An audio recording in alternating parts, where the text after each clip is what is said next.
Hi hello everyone, তোমরা সবাই কেমন আছো? আশা করি ভালো আছো। তো আমিও আছি মোটামুটি ভালো। আমি মৌসুমি আমার একটা ছোট্ট মিনি ব্লগ নিয়ে তোমাদের সামনে শেয়ার করলাম। ভালো লাগলে অবশ্যই একটা সাবস্ক্রাইব করে দিও।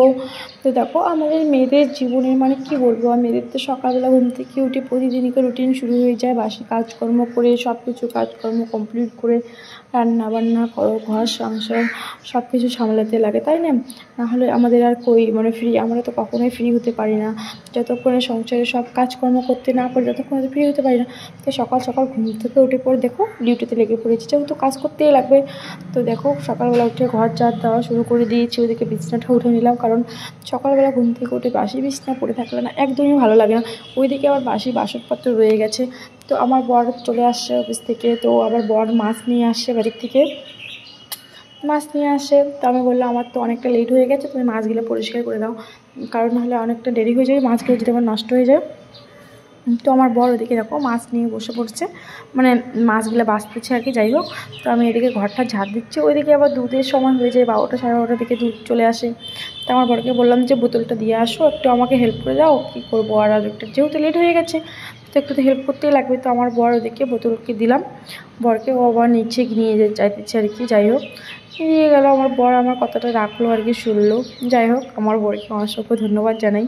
না, সত্যি কথা বলতে আমার বর কিন্তু আমাকে অনেকটাই সাপোর্ট করে, না বলার মতন না, মানে সাপোর্ট করে অনেকটাই। তারপরে দেখো, আমি কালকে যেহেতু বাসি বাসনপত্র ছিল, তো আমি দেখো সব কাজকর্ম মানে ঝাড়টা দিয়ে আর কি বাসনপত্র মাথার জন্য চলে আসলাম। কী জানো তো, তোমাদের একটা কথা বলি, আমরা যে বাড়িতে নতুন ভাড়া আসে, এই বাড়িতে মানে ভিতরে না আলো আসে না, খুবই কম আলো আসে আর কি।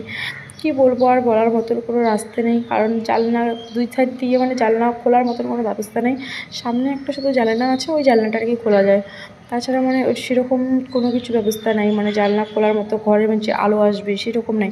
আমার সারাদিন মানে লাইট জ্বালিয়ে আর কি কাজ করতে লাগে।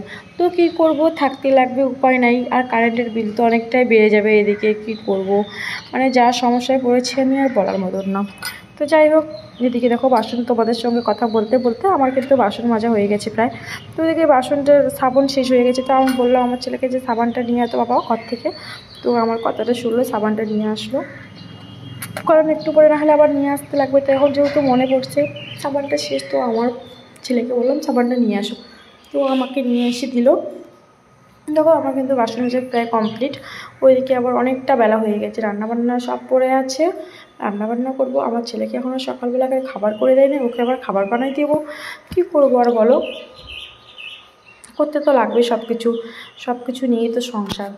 আর কি বলবো, মেয়েদের তো এটাই জীবন, এর থাকে আর বড় কিছু চাওয়া পাওয়া কিছু থাকে না। স্বামী, সংসার, সন্তান সব কিছু নিয়ে মেয়েদের জীবন।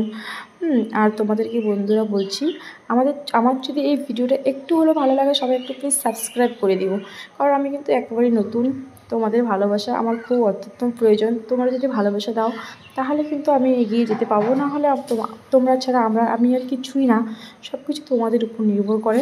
তো দেখো ফাইনালি আমার বাসনপত্র মাজা কমপ্লিট, চলে আসলাম রান্নাঘরে। সকালবেলা ছেলেকে রুটি ফুটি করে দিয়েছি, খেয়ে নিয়েছি। তো আমি এখন ভাত রান্না করছি, ভাত বসাইছি। তো দেখো কী রান্না করব, ওই যে বড় মাছ নিয়ে আসছিলো, মাছ ভাজা করেছি, এদিকে মাছ ভাজা বসিয়ে দিয়েছি। এদিকে দেখো যে পটল আলুর তরকারি করব আর কি, মাছের ঝোল, মাছ দিয়ে ঝোল করব, আর ওদিকে ভাত আর ভটভটি ভাজা করে রেখে দিয়েছি। তো এটা বাই বাই, সবাই ভালো থেকো, সুস্থ থেকো, আবার